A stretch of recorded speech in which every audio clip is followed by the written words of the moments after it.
Assalamualaikum warahmatullahi wabarakatuh. Good afternoon, everyone, and I hope you are all in the good condition. So, in this occasion, I will read my resume of culturalism. The first is Richard Hogarth, The Uses of Literacy. The uses of literacy is divided into two parts. An older order describing the working class culture of Hogarth's childhood in the 1930s and yielding place to new, describing a traditional working class culture under threat from the new forms of mass entertainment of the 1950s. He is also aware that the division he makes between the older and the new underplies the amount of continuity between the two. According to Hogarth, working class people have traditionally, or at least for several generations, regarded art as escape, as something enjoyed but not assumed to have much connection with the matter of daily life. Art is marginal, fun, real life goes on elsewhere. Art is for you to use. He is adamant that in the 1950s, we are moving towards the creation of a mass culture, that the remnants of what was at least in past an urban culture of the people are being destroyed, and that the new mass culture is in some important ways less healthy than the often good culture it is replacing. He claims that the working class culture of the 1930s expressed what he calls the rich full life, marked by a strong sense of community. This is a culture that is by and large made by the people.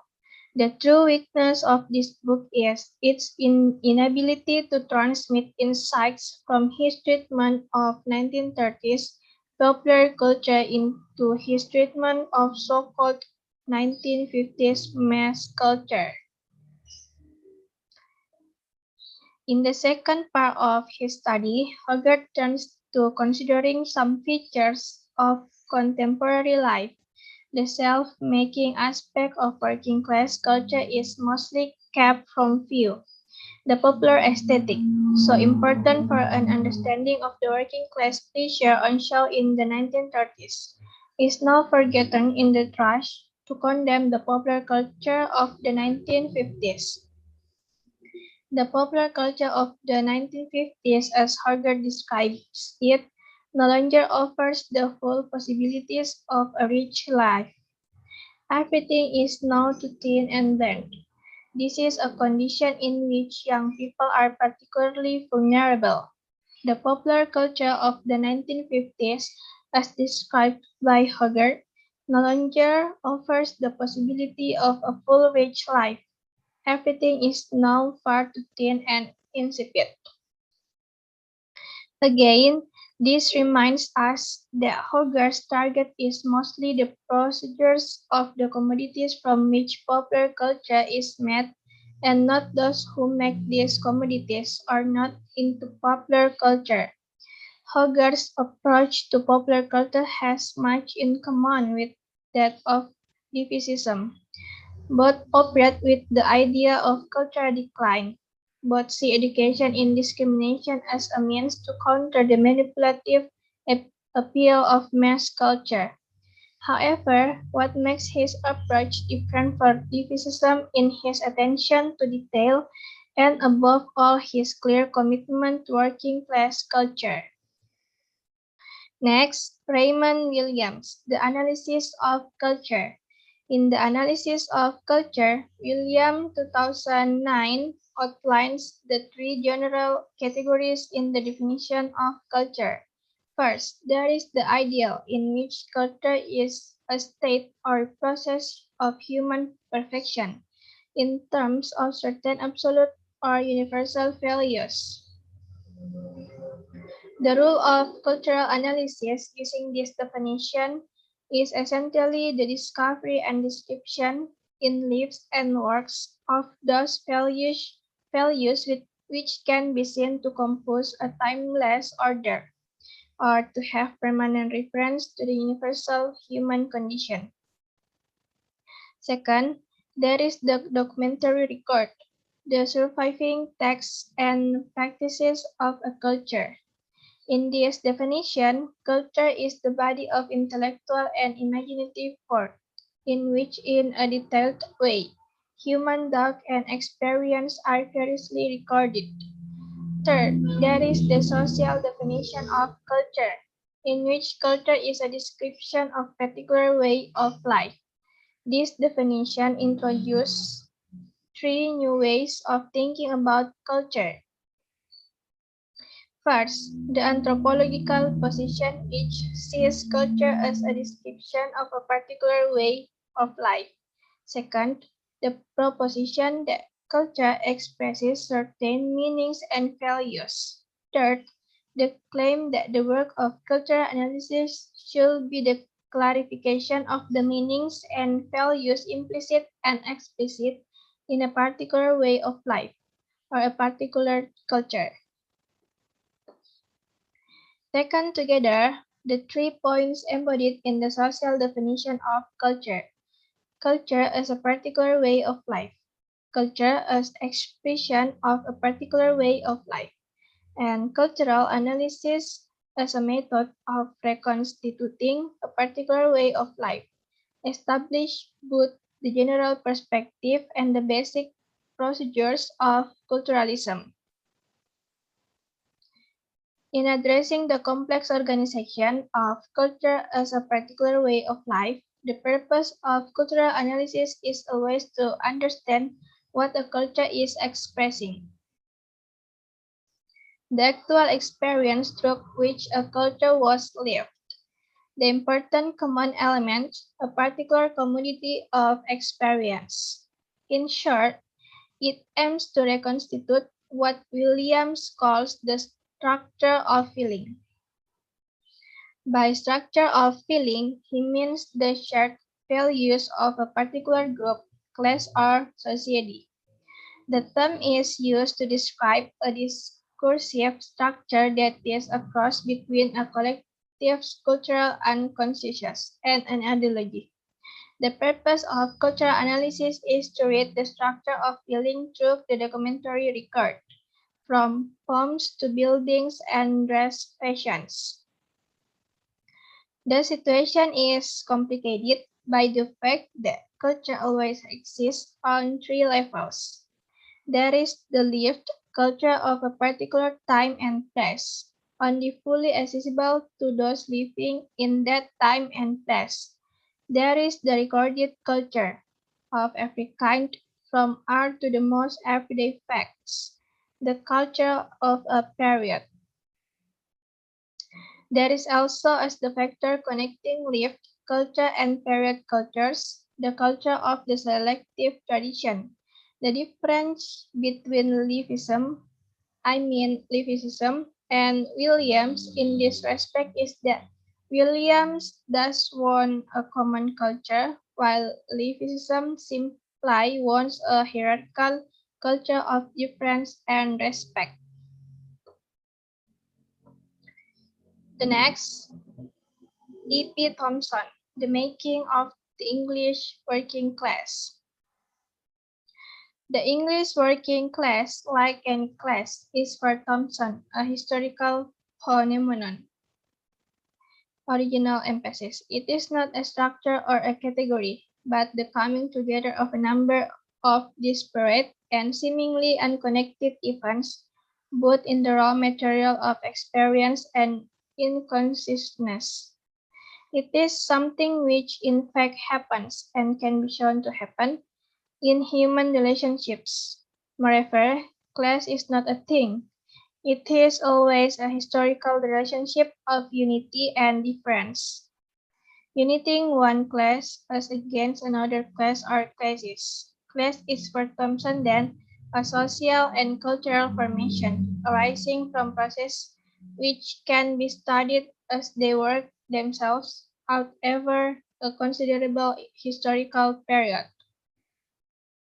The Making of the English Working Class details the political and cultural formation of the English working class by approaching its subject from three different but related perspectives.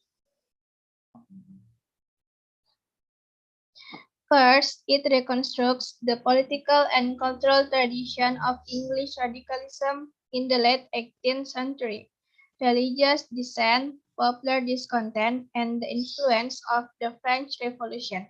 Second, it focuses on the social and cultural experience of the Industrial Revolution as it was lived by different working groups: weavers, field laborers, cotton spinners, artisans, and etc.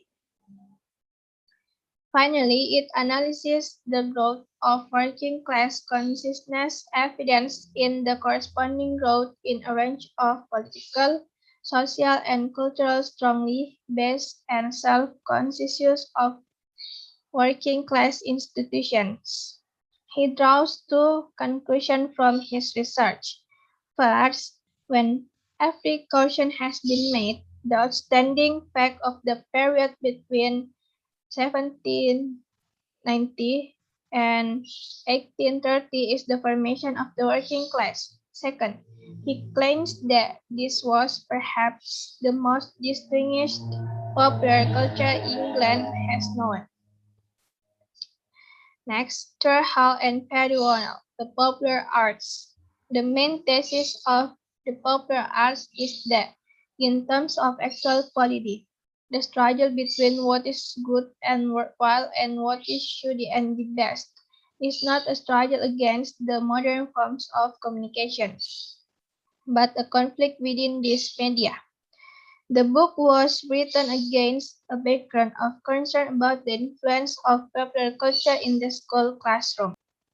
Hall and O'Neill reject the arguments of politicism and the criticism of mass culture, or mostly American, which claim that all high culture is good and all popular culture is bad, to the argument that most high culture is good and on the other hand against criticism and mass culture criticism that some popular culture is also good. This is ultimately a question of popular discrimination. The second part of their thesis is the need to recognize in popular culture a distinct category which they call popular art. Popular art is not art that tries and fails to become real art, but art that operates within popular boundaries. Good popular culture or popular art is able to rebuild the relationship between performer and audience that was lost with the rise of industrialization and urbanization. As they explain, popular art is basically conventional art that restates in intense form already known values and attitudes, which measures and reforms, but brings the shock of art as well as the shock of recognition. Such art has something in common with folk art, namely through contact between the viewer and performer, but it differs from folk art in that it is individual art, the known art of the performer. The audience as a community has depended on the skill of the performer and on the strength of personal style to articulate common values and interpret his experience. The popular arts' main focus is on the textual quality of popular culture. However, when Hall and Warnold turned to the question of youth culture, they found it necessary to discuss the interaction between text and audience. Moreover, they recognized that in order to do full justice to these relationships, they must include other aspects of a teenager's life: work, politics, relationships with family, social and moral beliefs, and so on. The last, the Center for Contemporary Cultural Studies. In the introduction to the Long Revolution, Williams, 1965, regrets the fact that there is no academic subject within which the questions I am interested in can be followed through. I hope one day there might be. 3 years after the publication of these comments, Hogger established the Center for Contemporary Cultural Studies at the University of Birmingham. In his inaugural lecture, The School of English and Contemporary Society, Hogarth 1970 stated, "It is difficult to listen to a program of pop songs without experiencing the complex mix of attraction and repulsion." One center's work began its transition, as Michael Green, 1996, from Hogarth to Gramsci explains, particularly under Hall's leadership, we found very different attitudes toward pop culture and popular music. Culturalists study cultural texts and practices in order to reconstitute or reconstruct the experiences, values, and etc.